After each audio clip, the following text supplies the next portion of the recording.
Having faith. Faith shows the reality of what we hope for. It is the evidence of things we cannot see. Knowledge of Elohim, Bible study, and prayer must have one common element in order to become transformative elements in our lives: faith.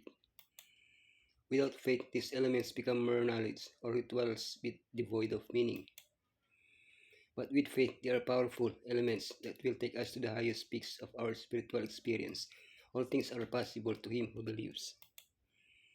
Different types of faith, faith and science. The measure of faith, faith and feelings. What is faith? Definition and development of faith. The faith of Yeshua. Different types of faith,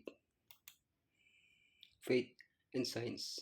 Unless you people see signs and wonders, Yeshua told him, you will never believe. A sign is a distinctive mark or demonstration given to confirm an inspired message or to support divine authority, though a sign is generally understood to be a miraculous event, like the wedding at Cana. The fact that Israel camped before Mount Sinai to worship Elohim was also given as a sign.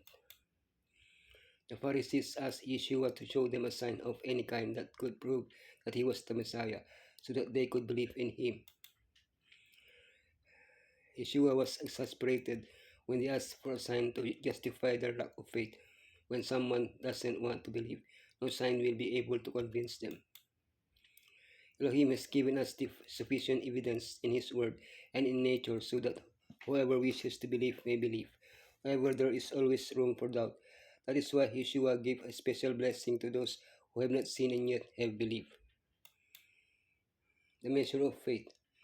He replied, if you have faith as small as a mustard seed, you can say to this mulberry tree, be uprooted and planted in the sea, and it will obey you. There are different measures of faith. The faith of the apostles. Why do you have no faith? Peter's faith. You of little faith. The fathers of faith. Come to the aid of my little faith.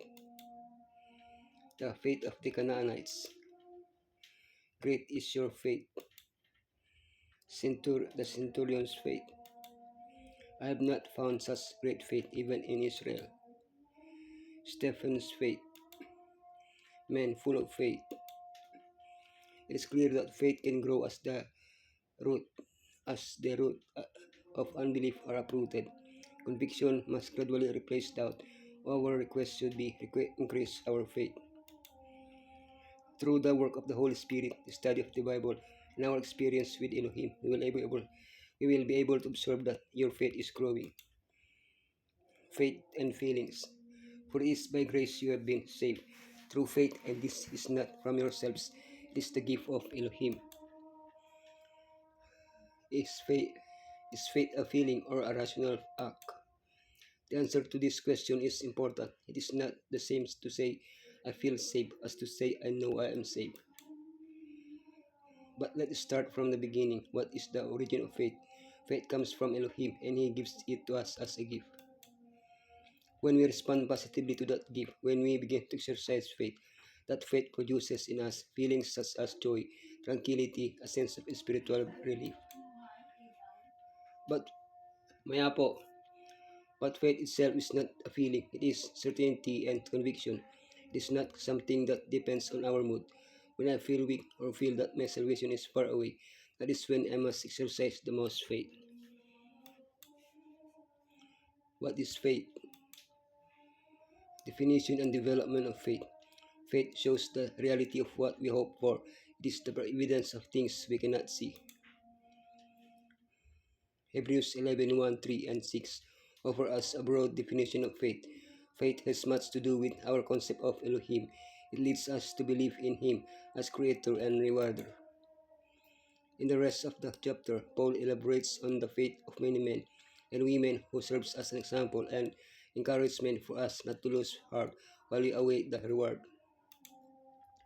As we've seen, we don't all have the same level of faith. How can I develop whatever faith I have, whether it's a little or a lot? Exercise faith, however small it may be. Study the Bible. Ask Elohim to increase it. Do not give in to doubt. Do not base my faith on the faith of others. Responding to the Holy Spirit. To habitually practice my faith. The faith of Yeshua. Here is the patience of the saints. Here are the ones who keep the commandments of Elohim in the faith of Yeshua. We, the faithful who live close to the return of Yeshua, are distinguished by two things that we must keep, that is, obey or preserve the commandments and the faith of Yeshua. The law, the commandments, and the gospel faith are intertwined. You cannot obey without having faith, nor believe without obeying. But what does the faith of Yeshua mean? Be obedient to Yeshua and His word, having a daily experience with Yeshua, making Yeshua the center of our lives, to live in accordance with our faith, to base our faith on Yeshua, reflecting Yeshua in our lives, accept the gift of His grace. By having faith in Yeshua, we are justified, sanctified, and become children of Elohim. Then trust in the Lord, Yeshua, to lead you step by step into the right path. You can derive assurance and strength at every step you advance, for you can be assured that your hand is in His hand. You can run and not be weary. You can walk and not faint, for you can realize by faith that you have your hand in the hand of Messiah. You will not sink under discouragement, for as you follow on to know the Lord, trusting in Him, you will have the assurance that the one who never forsakes those who fully trust Him is your constant helper.